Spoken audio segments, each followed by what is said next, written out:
Hey guys, this is session 3 for those of you that were absent or just weren't paying attention in class or need a recap.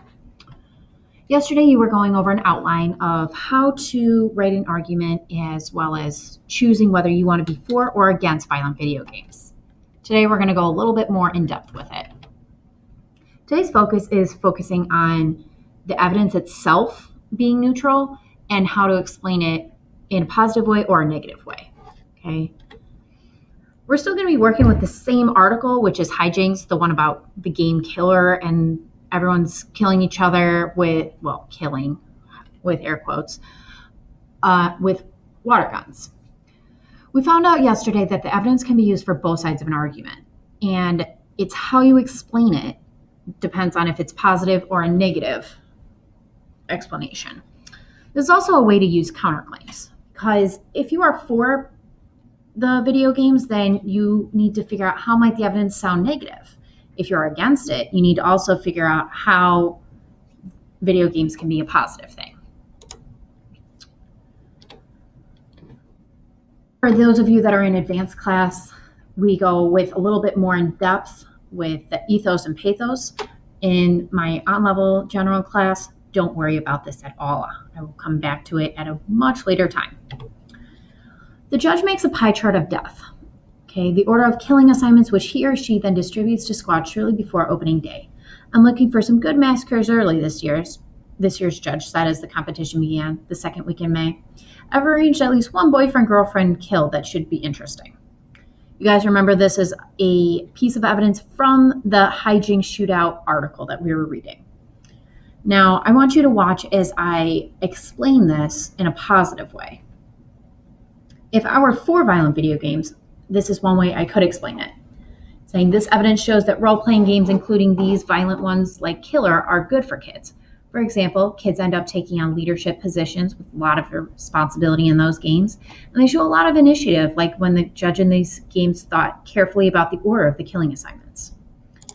Now, one way that makes it sound good are certain words that I used, like they're good for kids, or they take on leadership positions with a lot of responsibility.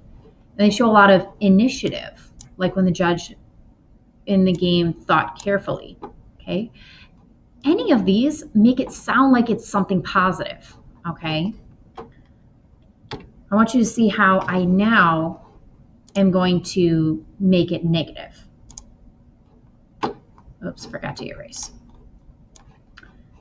So, if I were saying this in a negative way, I might say something like this. This evidence shows that role-playing games, including this violent one, like Killer, are not good for kids. In particular, they give kids too much power over each other. For example, the judge in this game of Killer sets up the squads in the order of the killings. And that means he sets up upperclassmen against lowerclassmen. He sets girlfriend and boyfriends against each other. It's just too much power for one kid to have over his classmates. See, I already start out by saying it's not good for kids. And I talk about how it's too much power. There's a judge. There's killings are talked about, how they're put against each other. I said it twice. I say there's too much power. I say it again here. So just changing a few words can really change how the mood of everything is going. Erase that before I forget.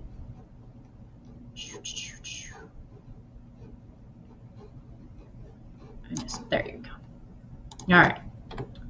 So now we talked about actually debating it, okay, and seeing exactly what I just showed you and read in the slide before.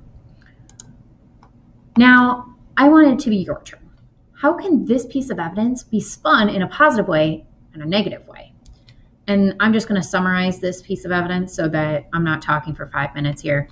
Basically, it's when Jake Protel goes on his little adventure of skipping school to the field trip to get his 2 targets.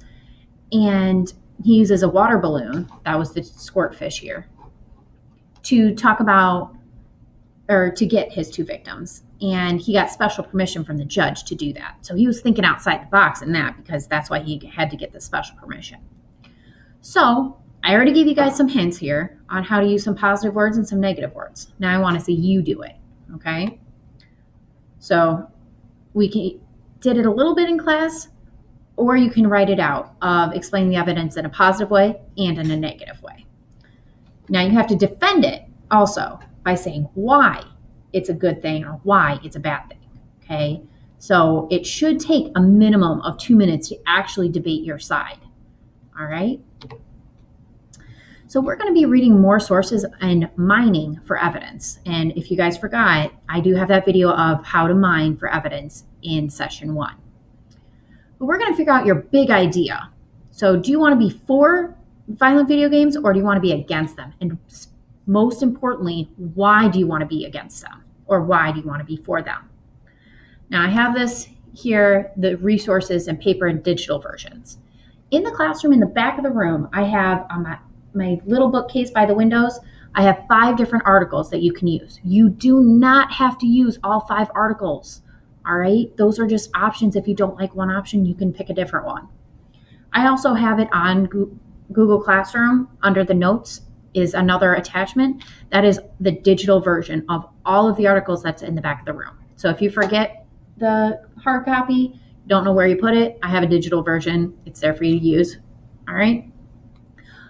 But you need to use a minimum of at least 3 out of the 5 of those sources. You cannot just use hijinks throughout your entire article, all right? All right, last part I got to talk to you about is your introduction. If you were to use all 5 of these bullet points, then you are considered a 9th grade level writing, all right? That's what they are expecting you to write next year. So if you want to start practicing now, that's fine. If you want to just write an 8th grade level, that's all right too, I guess. You'll just be writing a little bit behind for next year. But for an 8th grade level, you need to have at least 3 of those up there, all right? So you got to hook the reader. You got to provide backstory so that people know what's going on. Name your position clearly. Orient readers to the overall line of the argument, so what your claim is. Include a quote or paraphrase an author to add clarity to specify debates or act as an engaging lead. So basically, you got a way to hook the reader, something interesting grabs their attention right away.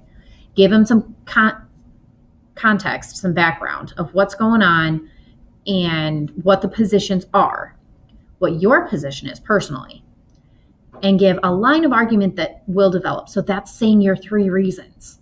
And then lastly, you're going to give a short quote or paraphrase. Okay, so back when we were doing the argumentative essays last quarter, that was when we were doing the summaries of the articles or in the stories. Well, you can do a summary of an article. You can talk about what the overall summary of your paper is going to be, or however you want to do a short summary or quote, all right, to give something to the reader to hang on to their seat for. And then the homework, I know, the part you hate the most, but you're going to have plenty of time to do it, is just writing a draft. You do not have to do the conclusion right now. We're going to come back to it. All right, so there's everything there. The homework, that's a hyperlink there for you. Also, if you want to go on to Google Classroom, it's there. All right, good luck, guys.